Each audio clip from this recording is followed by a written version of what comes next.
Naalala mo ba ang pakiramdam na parang wala kang kwenta? Parang kahit gaano ka pa kagsikap, hindi pa rin sapat, hindi pa rin ikaw ang pinipili. May isang babae sa Biblia na naramdaman iyon, si Leah. Hindi siya ang paboritong asawa, hindi siya ang maganda sa mata ng lahat. Lagi siyang nasa lilim ni Raquel, ang kapatid niyang mas mahal ng kanilang asawang si Jacob. Isipin mo ang sakit noon. Araw-araw, nakikita mo ang taong mahal mo, pero ang puso niya ay nasa iba. Pero kahit hindi siya pinili ng tao, pinili siya ng Diyos. Nakita ng Diyos ang kanyang luha.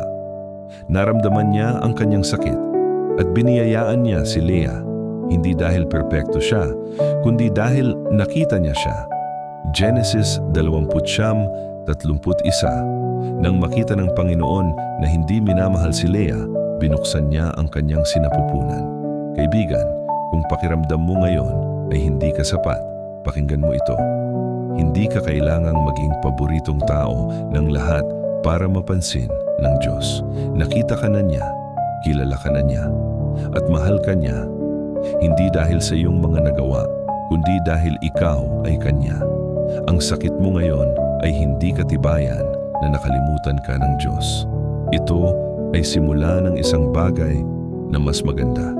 Hayaan mong siya ang sumulat ng susunod na kabanata ng iyong buhay.